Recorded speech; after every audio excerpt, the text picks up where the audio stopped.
우리 시간 다 함께 자리에서 일어나셔서 옆에 계신 성도들과 함께 인사 나누시겠습니다. 참 잘 오셨습니다. 반갑습니다. 환영합니다. 우리 시간 고개 들어 찬송하시면서 예배 자리로 나아가겠습니다.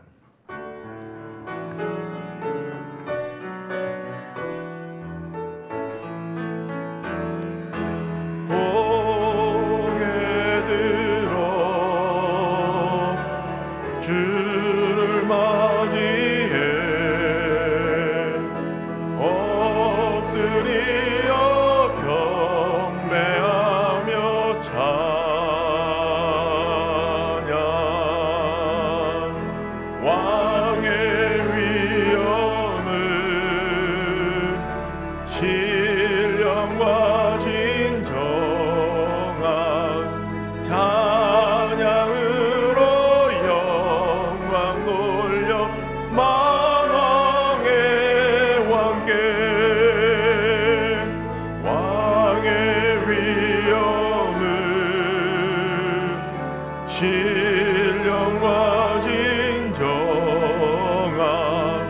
찬양으로 영광 돌려 만왕의 왕께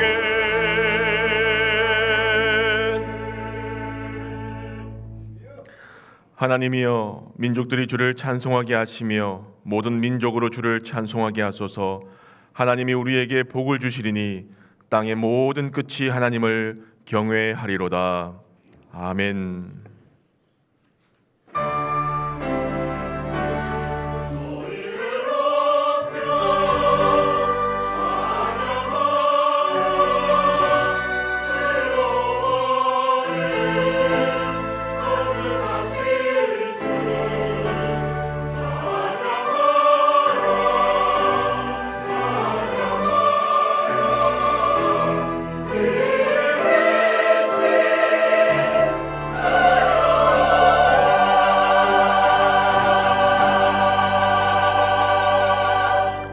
사도신경으로 우리 신앙을 고백하겠습니다. 나는 전능하신 아버지 하나님 천지의 창조주를 믿습니다. 나는 그의 유일하신 아들 우리 주 예수 그리스도를 믿습니다. 그는 성령으로 잉태되어 동정녀 마리아에게서 나시고 본디오 빌라도에게 고난을 받아 십자가에 못 박혀 죽으시고 장사된 지 사흘 만에 죽은 자 가운데서 다시 살아나셨으며 하늘에 오르시어 전능하신 아버지 하나님 우편에 앉아 계시다가 거기로부터 살아있는 자와 죽은 자를 심판하러 오십니다. 나는 성령을 믿으며 거룩한 공교회와 성도의 교제와 죄를 용서받는 것과 몸의 부활과 영생을 믿습니다. 아멘.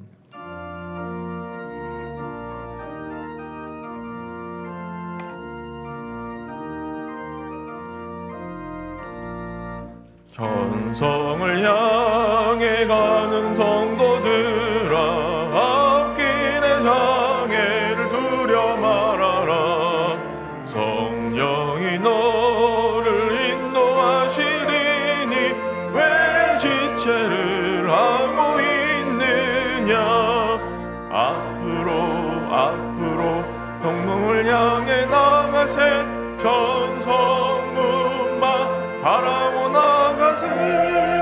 모든 천사 너희를 영접하러 문 앞에 기다려 서 있네. 너 가는 길을 누가 비웃거든 확실한 증거를 보여주어라. 성령이 친히 감하여 주사 그들도 감기를 찾으라.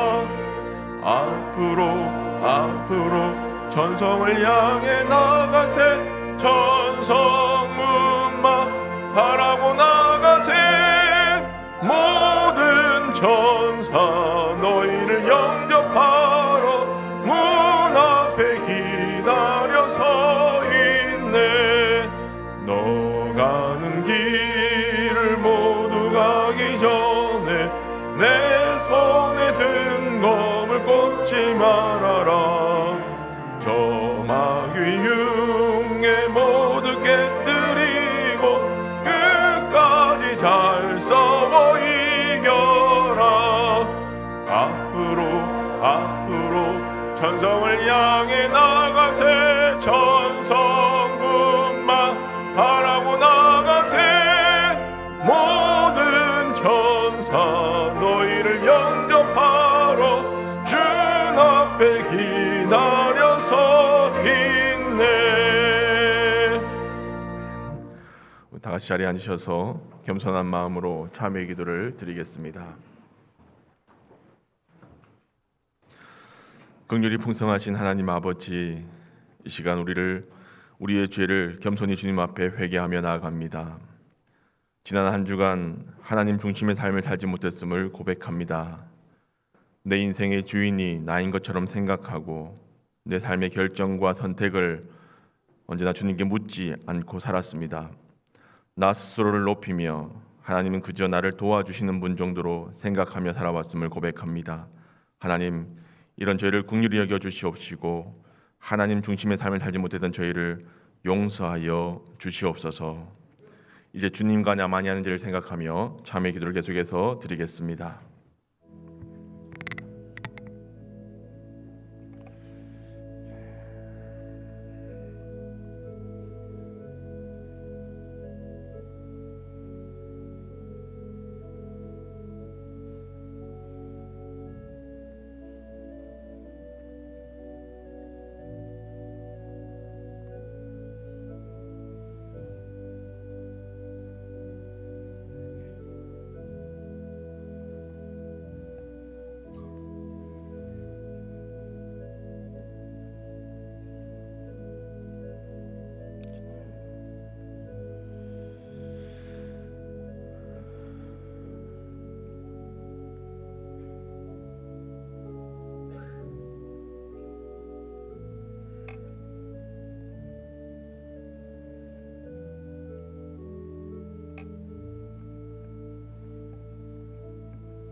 그리스도 예수의 사람들은 육체와 함께 그 정욕과 욕심을 십자가에 못 박았느니라.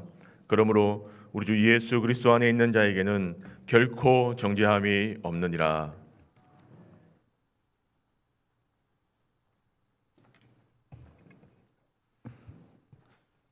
하늘에 계신 우리 아버지, 무더운 여름과 폭우와 태풍 가운데서 우리를 지켜주시고 가을의 문턱인 9월에 우리를 주님 앞으로 불러주셔서 감사합니다. 이 시간 드린 예배가 주님께 상달되게 하여 주시고 크신 하나님의 은혜와 사랑을 깨닫는 거룩한 예배가 되게 하여 주시옵소서.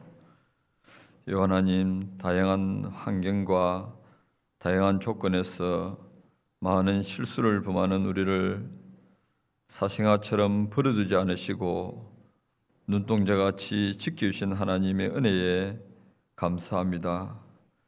자악의 선을 넘어서는 우리를 끝까지 용서하여 주시며 욕심과 미움과 시기가 가득한 우리를 징계하면서까지 주님의 품에 안아주시는 그 사랑에 감사합니다. 돌아오라 돌아오라 간절하게 외치시는 주님의 음성을 듣게 하여 주시고 우리가 움켜잡고 있는 것들을 버리고 포기하고 자존심까지 내려놓고 주님 앞으로 돌아가는 우리가 되게 하여 주시옵소서. 악인의 장막에서 사는 것보다 내 하나님의 성전 문지기로 있는 것이 좋으며 모든 영화를 누린 솔로몬이 헛되고 헛되다는 그 말씀을 깨닫고 넘어지기 전에 주님 앞으로 돌아가는 우리가 되게 하여 주시옵소서. 하나님, 오늘도 주님 앞에 나오면서 우리의 아픔과 고민과 어려움들도 함께 가지고 나왔습니다. 이 무거운 것들을 주님 앞에 내려놓습니다. 우리 속에 성령께서 개입하여 우리에게 분별력을 주시고 피할 길을 열어주시며 회복의 은혜를 경험할 수 있도록 우리를 도와주시옵소서. 하나님, 이 백성을 긍휼히 여겨주셔서 정치인들의 주장에 현혹되지 않고 미래 한국을 위해 누가 바르게 일하는지 분별할 수 있는 눈을 우리 국민에게 허락하여 주셔서 미래 한국을 잘 세워가도록 도와주시옵소서. 두 손을 모아 드리는 교회학교 예배와 진정으로 드리는 야베수 예배와 열심히 준비하여 드리는 걸륜의 찬양대의 찬양을 받아주시며 개척교회와 선교 현장에서 눈물로 드리는 예배도 받아주시옵소서. 오늘은 안수지사와 근사 선출을 하는 직분자 선거가 있습니다. 선거의 모든 과정을 간섭하여 주셔서 하나님께서 쓰시는 일꾼을 세워 교회를 든든히 세워주시고 결과를 수용하며 자신을 돌아보며 감사하는 소중한 시간이 되게 하여 주시옵소서. 오늘도 생명의 말씀을 주시기 위하여 담임 목사님을 단위에 세워주셔서 감사합니다. 주님이 원하시는 잠실 중앙교회를 만들어가는데 부족함이 없도록 필요한 모든 것을 채워 주시옵소서. 내 안에 진정이란 말씀을 주실 때에 다 깨닫게 해주시고 그 말씀처럼 살아갈 수 있는 힘과 용기를 주시기를 원하며 이 모든 것을 우리를 구원하여 주신 예수님의 이름으로 기도드립니다. 아멘.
함께 화답하겠습니다.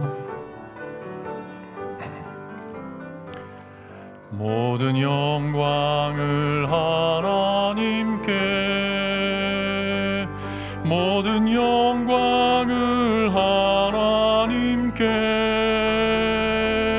온 마음과 뜻 다해 주사모합니다. 모든 영광을 하나님께.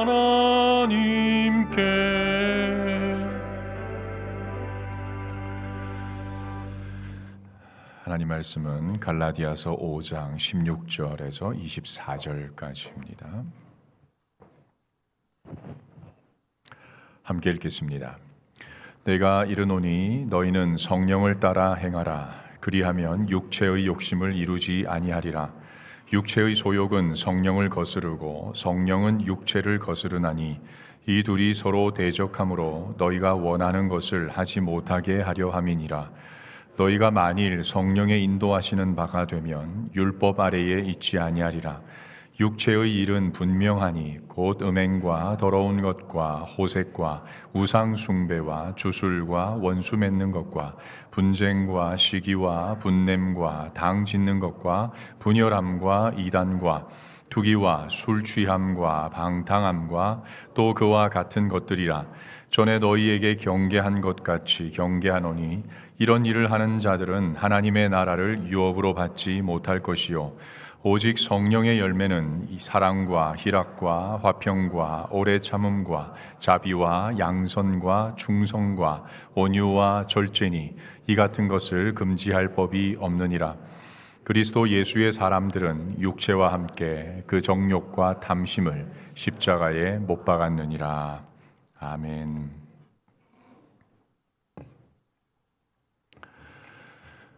1932년 영국에서 센세이션을 일으킨 한 소설이 발표됐습니다. 올더스 헉슬리의 멋진 신세계입니다. 32년이면 우리나라는 일제강점기 아래에서 풀뿌리, 나무 껍질로 연명하고 있던 참 가련한 시대였는데 영국은 이미 과학기술과 의학이 저만치 굉장히 앞서 발전했습니다. 헉슬리는 그 발전된 과학 문명에서 모티브를 얻어서 이 소설을 쓰기 시작했는데 서기 2540년의 지구를 공상한 겁니다. 그때의 세계는 인간이 사람, 여자의 뱃속에서 자라 태어나는 게 아니라 인공 자궁을 통해서 대량으로 배양되는 시대입니다. 처음부터 의도적으로 화학 처리와 산소 주입량을 조절하면서 5단계의 계급의 사람들을 처음부터 만들어냅니다. 알파, 베타, 감마, 델타, 입실론. 아예 계급이 정해져 세상에 출현하는 거지. 거기에는 질병도 없고 전쟁도 없습니다. 수명은 굉장히 길고 늙어도 늙는 표시가 나지 않습니다. 누구도 고독하지 않고 염려와 불안에 시달리지 않으며 누구와도 자유롭게 섹스해도 되고 욕망하는 모든 것을 다 소비하는 그런 사회입니다. 그러다가 약간의 우울감이 내게 찾아온다 싶으면 정부에서 제공하는 소마라고 하는 약을 삼키면 됩니다. 그러면 이내 기분이 좋아집니다. 본래 소마는 고대 인도 베다 시대의 힌두교 제례를 할 때, 제사할 때 쓰던 환각성 약물을 뜻하는 말입니다. 소마. 그래서 저 소마를 통해서 이 사람들은 본래 감정으로 돌아가는 거죠. 그런데 묘하게도 성경 신약 헬라어에서 소마도 역시 같은 단어가 있는데 헬라어로 육체를 가리키는 말입니다. 그러니까 헉슬리가, 옥스퍼드 출신의 헉슬리가 중의적으로 이 단어를 사용한 겁니다.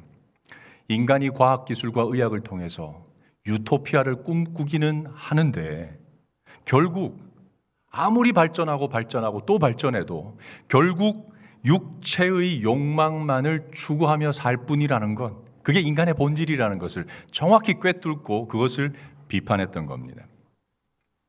지난 시간에 이어서 지난 시간 우리는 우리 안에 두 세계가 충돌한다는 얘기를 했습니다. 이 충돌에 의해서 우리 삶에 모든 노이즈가 발생한다 그러지 않습니까? 오늘은 육체의 소욕과 성령의 소욕 가운데 이 성령의 소욕, 이 삶의 주도권을 쥐었을 때 나타나는 열매들이 무엇인가 함께 생각해보고 그것을 피해가는 길이 있다면 몇 가지 찾아보려고 합니다. 먼저 19절부터 21절 첫 문장까지 다시 한번 읽겠습니다. 육체의 일은 분명하니 곧 음행과 더러운 것과 호색과 우상 숭배와 주술과 원수 맺는 것과 분쟁과 시기와 분냄과 당 짓는 것과 분열함과 이단과 투기와 술 취함과 방탕함과 또 그와 같은 것들이라. 이 리스트 가운데 이해되지 않는 단어가 있습니까? 하나도 없지요. 긴가민가 오해 살 만한 단어가 있습니까? 하나도 없습니다. 너무 선명해서 이건 기본적인 지식을 가진 사람이면 이게 뭐다 대번에 알 수 있는 것들입니다. 그러니까 하나님을 내 안에 모신 성도라면 잘 모르고 애매해서 죄를 지었다는 말을 할 수 없는 겁니다. 10대의 요셉을 한번 보십시오. 그때 율법이 있었습니까? 오늘처럼 예배가 있었습니까? 누가 말씀에 대해서 가르쳐주는 성경 강좌가 있었습니까? 아무것도 없었는데, 그런데 10대 때 유혹을 받았을 때 이건 죄다 선언할 수 있었습니다. 어째서 그럴까요? 살아계신 하나님이 우리 안에 내주하시면 이건 고민거리가 아닙니다. 너무 선명해지거든요. 하나님이 사람 안에 거하시면 그때부터 구별이라는 개념이 작동하기 시작합니다. 그 이전에는 구별이 필요 없습니다. 왜? 내가 삶의 주인이 되어 있기 때문에 구분하고 자시고 필요 없습니다. 그냥 내가 원하는 대로 살면 돼요.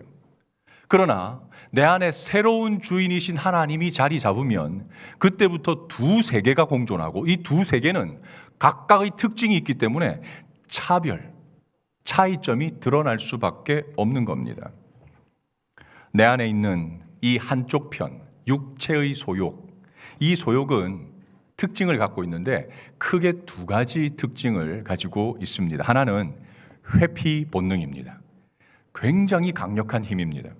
힘들고 어렵고 무서운 것을 이 본능은 일단 피하고 보려고 하는 겁니다. 앞서 읽은 우리 리스트 중에서 20절에 보면 주술이라는 말이 나오지 않습니까? 저게 헬라어로 파르마케이아, 저기서 나온 영어가 파머시, 약국이라는 말이거든요. 바울 당시에 무당들이요, 환각제, 약물을 먹고 점을 치거나 주술을 했거든요. 그래서 주술이란 말과 약물 중독이란 말은 같이 쓰이는 겁니다.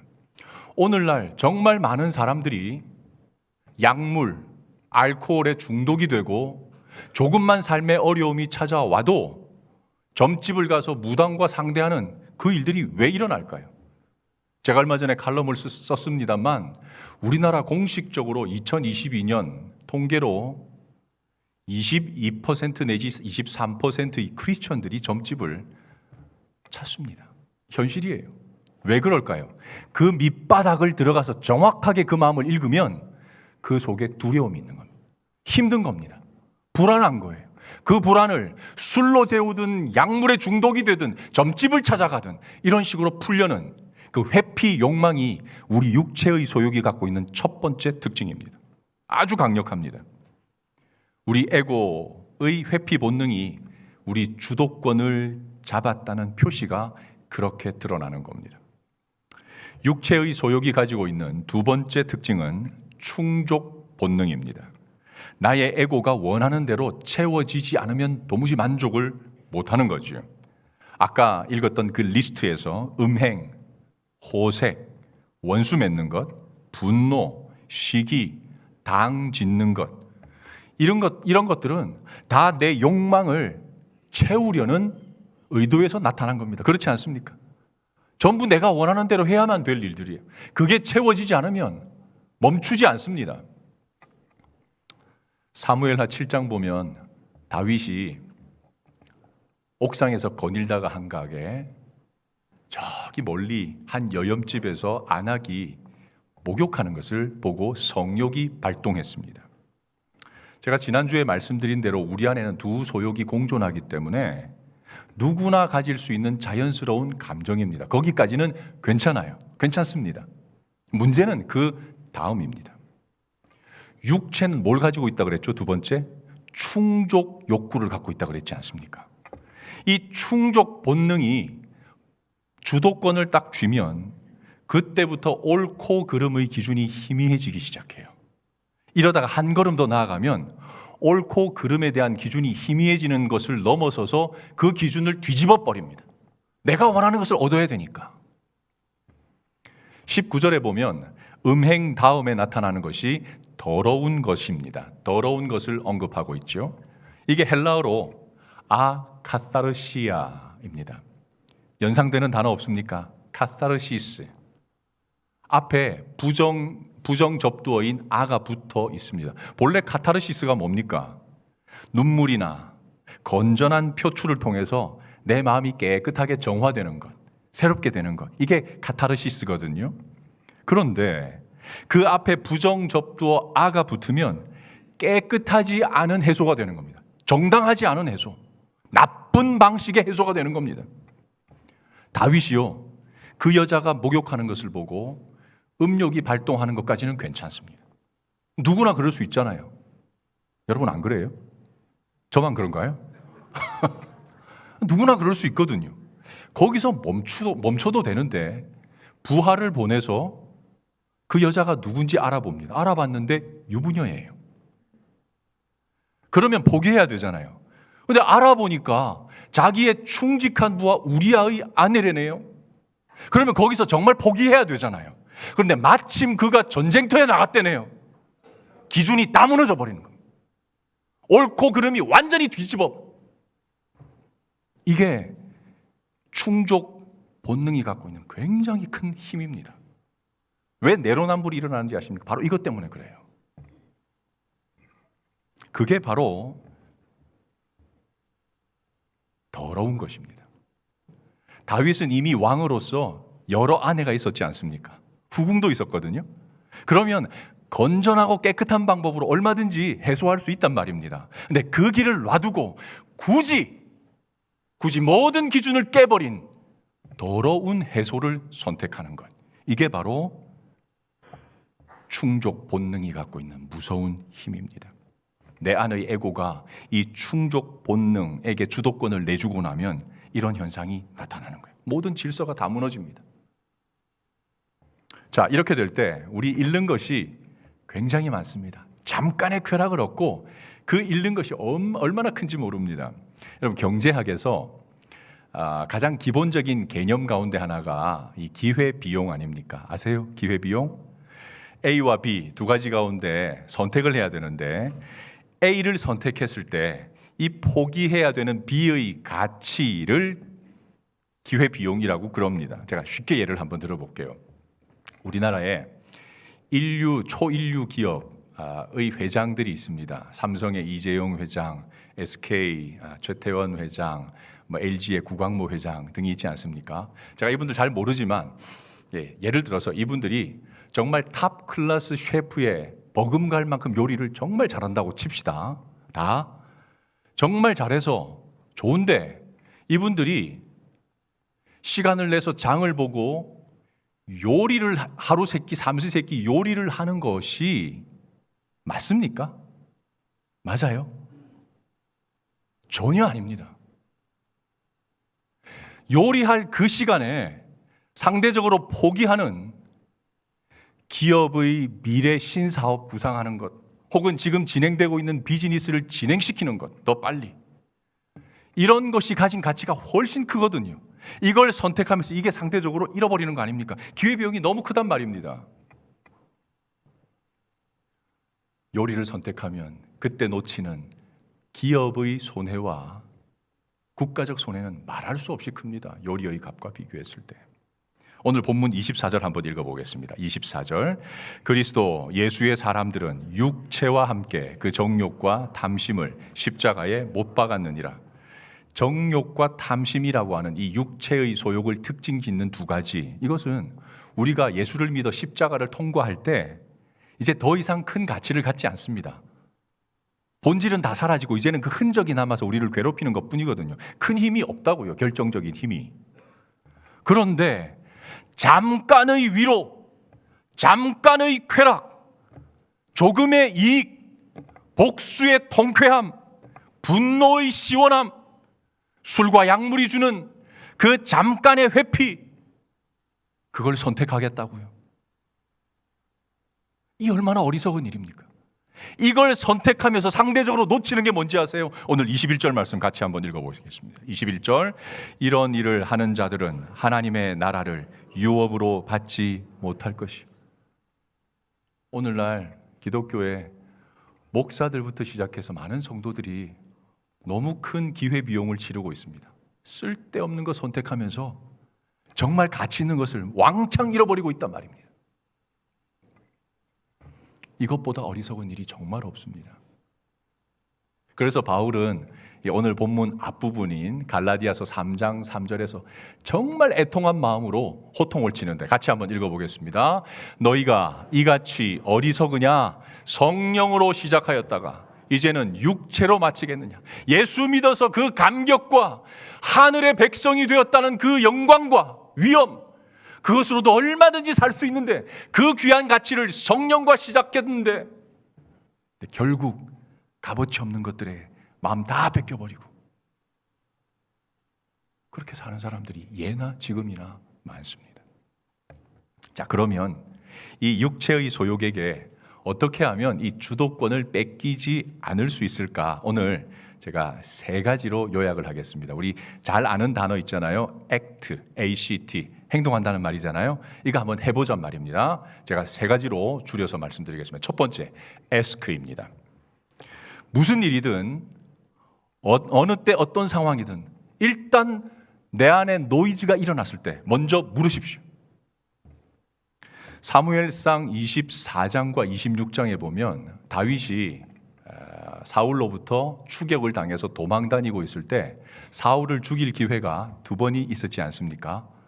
두 번이 있었는데 그것을 다 복수하지 않고 용서해 줍니다. 근데 그때 이 두 사건 사이에 공통점이 있습니다. 뭔가 하면 결정적인 순간에 다윗이 하나님을 감각했다는 겁니다. 이 정말 힘들거든요. 여러분, 사람이 갖고 있는 유혹들 가운데 가장 강력한 게 뭔지 아십니까? 돈 물론 유혹이 강하죠. 하지만 그거 너끈하게 이겨내는 사람들 많습니다. 성적인 유혹요. 굉장히 질기지만 그건 역시도 요셉처럼 이겨내는 사람들 많습니다. 법정 스님 말씀 그대로 빌리면 사람이요, 종교가 있든 없든 한 10년 지긋하게 정진하면 그 정도는 능히 이길 수 있단 말입니다. 권력과 명예, 우리나라만 해도 거기에 대해서 초월하고 사는 사람들 정말 많습니다. 근데 정말 이기기 힘든 유혹이 하나 있는데 그게 뭔가 하면 복수의 유혹입니다. 이거 정말 힘들어요. 너무 강력해요.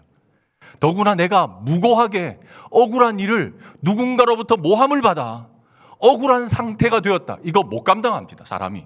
근데 복수할 기회가 왔잖아요. 놓치겠습니까? 아니요, 절대 못 놓쳐요. 그래서 다윗의 신하들이 뭐라 그러죠? 하나님이 주신 기회입니다. 죽여야 됩니다. 사울만 죽이면 끝납니다. 대번에 반응하잖아요. 그런데 다윗은 사울의 옷자락 살짝 베었는데 마음에 어떻게 됐죠? 찔렸어요. 찔렸단 말이 뭐죠? 이래도 되는가? 내 안의 속사람이 끊임없이 하나님께 물었기 때문에 나오는 현상입니다. 계속 하나님을 감각했기 때문에 이게 불편한 거예요. 여러분, 진짜 살아가면서 이런 내 안에 노이즈가 일어날 때 하나님께 묻습니까? 아니면 그냥 감정, 더 큰 감정을 따라갑니까? 대부분 큰 감정 따라 삽니다. 그러다가 일을 그르치는 거예요. 그때 물으셔야 됩니다. 하나님, 어떡할까요? 하나님, 지금 내 속에 분노가 솟아나는데요. 억울함이 솟아나는데요. 유혹이 있는데요. 저거 내가 가지고 싶은데요. 그때 물어야 돼요. 물으면 이내 무게의 중심이 저쪽에서 이쪽으로 옮겨온다는 거죠. 두 번째, A 다음에 뭐라 그랬어요? C, change air. 즉시 모드를 전환하라는 겁니다. 보디발의 아내가 요셉을 유혹할 때요, 집요하게 계속 하다가 마지막에 안 되니까 어떻게 했죠? 옷을 그냥 딱 거머쥐어 버렸어요. 우리는 요셉이 옷을 벗어두고 밖에 도망갔다는 것을 쉽게 생각하는데 여러분 착각하면 안 돼요. 고대 이집트의 옷이 오늘처럼 우리 이 단추로 돼 있다든가 지퍼로 된 게 아닙니다. 통옷이에요. 쉽게 못 벗습니다, 그거. 근데 어떻게 했죠? 자기 스스로 벗어 던졌거나 아니면 찢어졌거나 둘 중에 하나입니다. 이거밖에는 답이 없어요. 통옷을 어떻게 벗긴단 말입니까? 모두를 바꾼 거예요. 제가 청년사역 할 때 벌써 이제 한 15년도 더 됐네요. 청년사역 할 때 청년들 가운데 포르노에 중독된 애들이 꽤 있었습니다. 제가 그런 아이들 이렇게 이제 케어하고 같이 상담을 하고 쭉 지낼 때 지침을 주거든요. 그 지침 가운데 아이들이 정말 마음속에 그 압니다. 이거 벗어나고 싶거든요. 진짜 벗어나고 싶으면 이 지침대로 한번 해보자 같이. 한 게 뭔가 하면 첫 번째, 그런 마음이 우리 들지 않습니까? 들 찰나에 즉시 모두를 빨리 바꾸는 겁니다. 벌떡 일어서서 샤워를 한다든지 아니면 고함을 지르라는 거예요. 하나님! 아니면 집 밖에 뛰어나가는 겁니다. 버선발로 그냥. 모두를 즉각 바꾸면요, 희한하게 우리는 영적인 존재이기 때문에 모두가 바뀌면 거기에 맞춰서 우리의 영혼의 강도가 달라집니다. 집 밖에 나가면 그게 희미해져요. 뭔가 내가 한번 소리치면 그 존재가 내게 각인되기 때문에 영향력이 약해진단 말입니다. 아니면 나한테 전화를 하든지. 안희숙 선생이 일제시대 때 신사참배 거부하다가 평양 형무소에 수감됐지 않습니까? 정말 고문 많이 당했거든요. 여자의 몸으로 고문 당하는 거 이게 말처럼 그리 간단치가 않습니다. 그래서 그 당시 형무소에 있는 사람들의 이미지를 글로 표현한 것 보면 대부분 그 눈에 도끼가 서려 있었어요. 원한이 서려 있어요. 안 그렇겠습니까? 분노와 원한과 미움이 가득했다고. 그런데 안희숙 선생은 그러지 않았습니다. 그런 마음이 안 들어서였을까요? 아닙니다. 그도 역시 연약한 인간이기 때문에 모질게 고문하면 마음속에 분노와 원한과 억울함이 막 생긴단 말이에요. 근데 그 순간에 이분은 어떻게 하는가? 바로 찬송을 끄집어냅니다. 내 주를 가까이 하게 하면, 이 한 소절만 딱 시작하면 이미 모두가 바뀌는 겁니다. 내 마음, 내 영혼이 하나님을 찾기 때문에 더 이상 미움의 지배가 아니라 하나님의 지배를 받는 겁니다. 그 순간부터. 그러니까 간수가 지나가는데 축복의 말이 그냥 나오는 겁니다. 당신 나한테 그렇게 하지만 나는 당신 정말 축복해. 당신 영혼이 복받기를 바래. 당신 구원받기를 바래. 복음을 전하는 거예요. 여러분 안에서 우리 살아가는 내내 우리 숨 끊어지는 그 순간까지 육체의 소욕이 주도권 잡으려고 몸부림칠 때 여러분 하다못해 입으로라도 하나님, 주님 해보십시오. 분위기 완전히 달라집니다. 신기한 일들이 벌어지게 될 겁니다. 마지막 세 번째 뭐죠? T였죠. T, tie up. 매듭을 지으란 말입니다. 잘못한, 우리 다 잘못할 수 있습니다. 우리 속에 두 소욕이 있으니까 결국 유혹에 넘어지거나 실수할 수 있거든요. 죄 지을 수 있어요. 근데 잘못했을 때 다시 우리 돌이키잖아요. 회개하고 그때 마지막에 매듭을 정확하게 잘 지어야 됩니다. 대부분 매듭을 짓지 않습니다. 제가 청년들 상대하고 우리 성도들 상대하다 보면 이상하게 같은 죄를 계속 반복합니다. 똑같은 죄를. 한 번 넘어진 곳에서 계속 넘어져요. 왜 그런지 아십니까? 잠언 26장 11절 같이 한번 읽어보죠. 개가 그 토한 것을 도로 먹는 것 같이 미련한 자는 그 미련한 것을 거듭 행하느니라. 나중에 베드로 사도도 이 말을 썼습니다. 잘못된 것을 토했으면 그 자리에 뭘 채워야 되죠? 이제 좋은 것을 채워야 되잖아요. 근데 가만히 내버려 둡니다. 그러면 배고플 거 아니에요. 그러면 흘렸던 거 다시 주워 먹는 겁니다. 영적으로 그걸 계속 반복하는 거죠. 매듭 안 지으면 반드시 같은 죄를 계속 반복합니다. 돈에 넘어진 사람은 돈에, 성에 넘어진 사람은 성에, 명예에 넘어진 사람은 명예에, 미움에 넘어진 사람은 끊임없이 미움에. 이게 끊임없이 반복된단 말이에요. 이스라엘의 역사를 이렇게 기록한 역대기를 보면 남유다에는 그래도 북이스라엘과 달리 좋은 왕들이 꽤 좀 있었습니다. 여호사밧 같은 사람들, 히스기야 같은 사람들. 그래서 그들이 왕이 됐을 때 국가적으로 회개 운동도 하고 종교 개혁도 했습니다. 그런데 항상 이게 반복이 되잖아요. 매조지를 안 했습니다. 예를 하나만 딱 들어볼게요. 역대하 20장 32절에서 33절 같이 읽어보겠습니다. 여호사밧이 그의 아버지 아사의 길로 행하여 돌이켜 떠나지 아니하고 여호와 보시기에 정직하게 행하였으나 산당만은 철거하지 아니하였으므로 백성이 여전히 마음을 정하여 그들의 조상들의 하나님께로 돌아오지 아니하였더라. 이 표현이 그 뒤로 계속해서 반복됩니다. 회개했으면 그 걸림돌, 우리를 넘어지게 한 그 마지막 그걸 완전히 없애는 매듭을 지었어야 이걸 반복 안 하거든요. 우리 가운데 돈 때문에 자꾸 넘어지는 분 있습니까? 그러면 그냥 하나님 앞에 회개하고 왜 이럴까요? 고민하고 그러지 마시고 주체를 바꿔버리셔야 됩니다. 나누고 베풀고 사람 살리는 일에 직접 한번 써보는 거예요. 쓰면 그 주체가 예전에 나의 에고에서 이제는 성령의 소욕이 주인이 되기 때문에 완전히 다른 삶을 살게 됩니다. 보람이 생겨요. 행복이 있어요. 기쁨이 있습니다. 쓰면서도. 그러면 진짜 자유한 거 아닙니까? 그게 참된 행복이거든요. 해결되지 않은 미움이 있습니까? 밤낮 내 속에서만 용서해야지. 아, 용서했어. 그리고 또 보면 미워하고. 이걸 어떻게 평생 반복합니까? 그런 어리석은 일이 어디 있습니까? 나의 에고는 십자가에서 이미 죽었노라 선언하고 먼저 과감히 찾아가서 화해를 선포해 보십시오. 용서를 선포해 보시고 중요한 것은 매듭이 뭐냐? 이때의 매듭이 뭐냐? 선포가 끝이 아닙니다. 우리는 그렇게 용서라고 말하고 나면 그 다음에 상대의 반응을 기다리잖아요. 이제 저 사람이 되게 잘하겠지, 고마워하겠지. 이게 매듭을 안 짓는 겁니다. 진짜 매듭은 뭔지 아세요? 그럴 때 그쪽의 반응과 무관하게 끊임없이 선으로 그를 계속해서 덮어버리는 겁니다.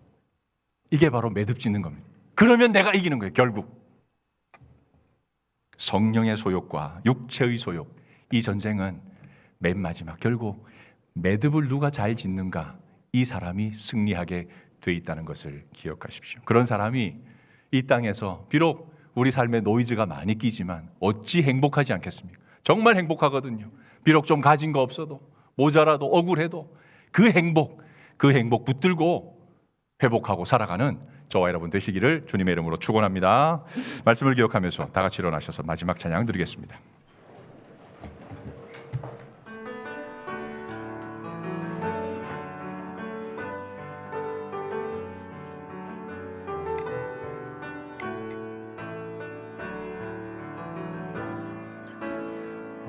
화려하지 않아도 정결하게 사는 삶, 가진 것이 적어도 감사하며 사는 삶, 내게 주신 작은 힘 나눠주며 사는 삶, 이것이 나의 삶의 행복이라오.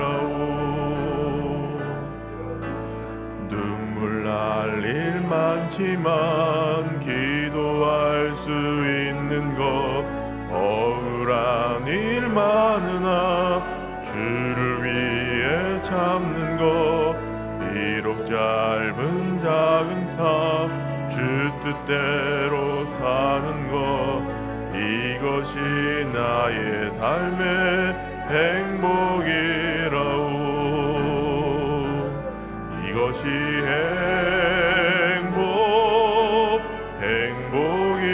행복이라오. 세상이 알 수 없는 하나님 선물, 이것이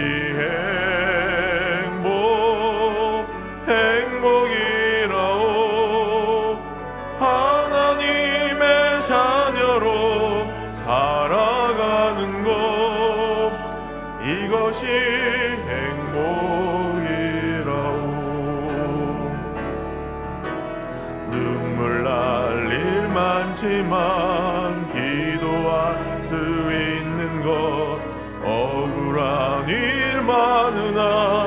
주를 위해 참는 것 비록 짧은 작은 삶 주 뜻대로 사는 것 이것이 나의 삶의 행복이라오 이것이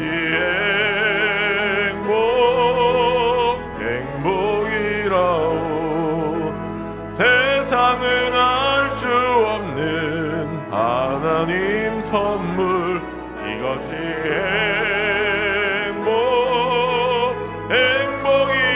행복이라오 하나님의 자녀로 살아가는 것 이것이 행복이라오 이것이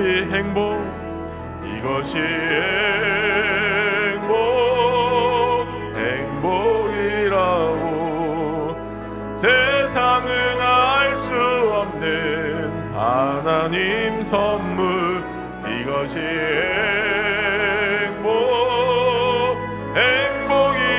행복이라오 하나님의 자녀로 살아가는 것 이것이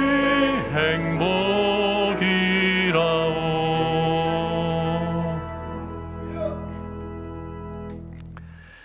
하나님 아버지, 저희들 십자가에서 이미 우리의 옛사람, 옛 본성인 정욕과 탐심을 못 박았는데도 어찌 이리도 잘 넘어지는지, 잘 흔들리는지, 이제는 우리 안에 에고가 어떻게 작동하는지 알았으니 주여 무슨 일을 만나든지 멈춰서서 하나님께 묻고 최소한의 몸부림을 쳐보고 다시는 과오를 반복하지 않도록 매조지할 줄 아는 힘을 더해 주옵소서.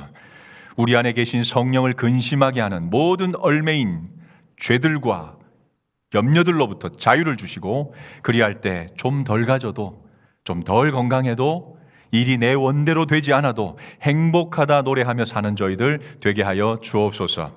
우리의 본성을 거슬러 하나님의 것을 하나님께 드린 그 마음과 손길이 복되게 하시고 일마다 때마다 주님의 돌보심과 인도하심과 채워주심을 풍족히 누리게 하여 주옵소서.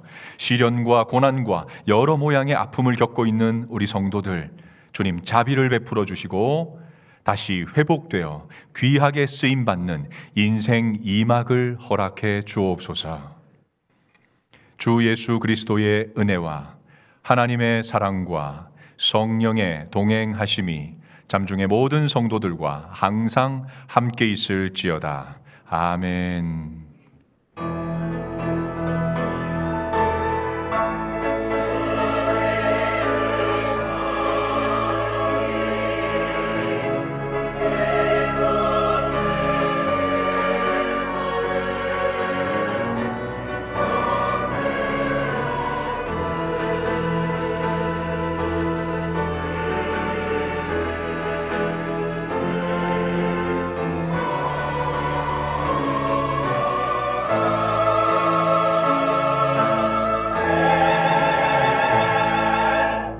네, 2부 예배를 마쳤습니다. 자리에 앉으시고 우리 1부 예배 직후에 공동의회가 시작이 계획가 됐습니다. 이제 선거를 하시면 되겠고 교회 소식 듣고 청년부 네팔 단기 선교 보고 영상 잠깐 보시고 바로 1층에 내려가셔서 혹은 온라인에서 투표를 진행하시면 되겠습니다.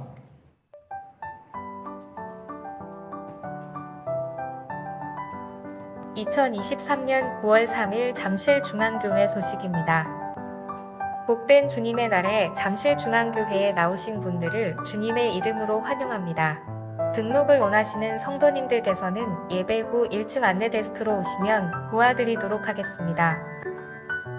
직분자 선거를 위한 공동의회가 오늘 주일 1에서 4부 예배 및 오후 3시 본당 대예배실에서 있습니다. 안건은 직분자 선출 투표입니다. 재직회 예고입니다. 다음 주일 2시 40분 본당 대예배실에서 진행됩니다. 수해 구호 헌금 결산 보고입니다. 총 2,003만 원을 수해 구호가 필요한 해당 교회들에 지원하였습니다. 기관 소식입니다. 여전도회 회장단 모임이 오늘 2부 예배 후 지하 친교실에서 있습니다. 시온사역원 팀장 원래회가 오늘 1시 반 교육관 527호에서 있습니다. 시온사역원 하반기 개강 안내입니다. 오는 9월 6일 수요기도회가 있으며 시온 아카데미 개강은 각 과목별 공지됩니다. 5월나 하반기 개강 안내입니다. 9월 10일 다음 주일부터 13주간 진행될 예정입니다. 소그룹 사역원에서는 2학기 개강을 앞두고 부부 다락방으로 모이는 순장님들 모임을 갖습니다. 다음 주 주일 오후 1시 30분부터 2시 30분까지 지하 1층 친교실에서 갖습니다. 많은 참여 바랍니다. 제8기 아기학교 원활 모집 안내입니다. 입학 안내 원서는 교회 홈페이지에 있으며 사무실을 통해서 접수 가능합니다. 대상은 12개월에서 48개월 사이의 아기와 보호자 동반이고 오는 9월 12일부터 10주간 매주 화요일 오전에 진행됩니다. 9월 10일까지 신청을 받습니다. 잠중 ABC 양육훈련 및 신청 안내입니다. 오는 9월 12일 화요일에 개강을 하며 9월 10일까지 신청을 받습니다. 문의는 심속 부장님 또는 고성자 전도사님께 하실 수 있으며 주보 별지와 홈페이지 팝업에 과목 소개가 있습니다. 전도훈련원에서 인대인 3 바꾸기 3기를 모집합니다. 오는 9월 14일과 17일에 평일반 주일반이 각각 개강하며 9월 10일까지 신청을 받습니다. 문의 사항은 박동길 목사님께 하실 수 있으며 게시판 또는 홈페이지에 인대인 안내를 참고하시기 바랍니다. 집중 선교지인 인도네시아의 가을 단기 선교팀 물품 모집 안내입니다. 다음 주일부터 일주일간 사무실 앞 수집함에서 물품을 받습니다. 기증 대상은 인도네시아 깔리만탄 산잔 중고등학교와 정글교회이며 사용하지 않는 새 물품, 리코더, 손톱깎이 등을 받습니다. 하피칠 드론 개강 안내입니다. 토요 영어팀은 오는 16일에 유치부 초등 중등팀은 오는 19일에 개강합니다. 자세한 사항은 게시판을 참고하시기 바랍니다. 8월 정기당회 결의사항이 주보에 있으니 확인하시기 바랍니다. 할렐루야. 한 주간도 말씀과 믿음 안에서 승리하는 삶이 되기를 기도합니다. 예배를 마칩니다.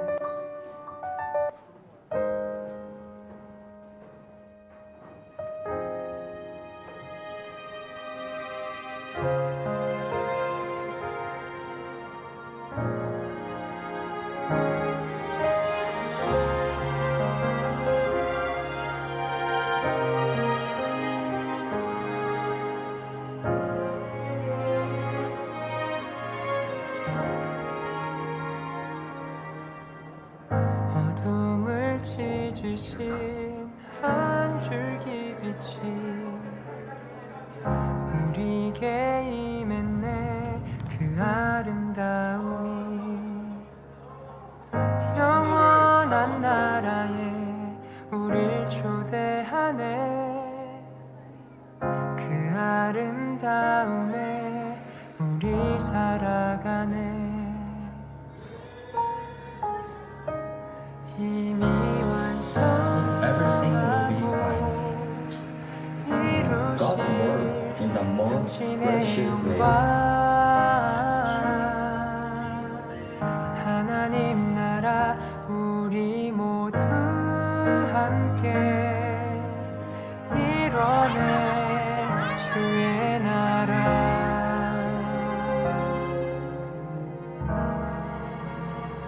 영원한 교제에 우릴 초대하네. 당신이 밝히신 그 나라 안에서 영원한 교제에 우릴 초대하네. 당신이 밝히신 그 나라 안에서 사랑이 찾아오지 못할 것 같던 곳, 빛이 절대 바라지 못할 것 같던 곳, 지치지 않는 그 사랑이 찾아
다시 절대 바라지 못할 것 같던 곳 지치지 않는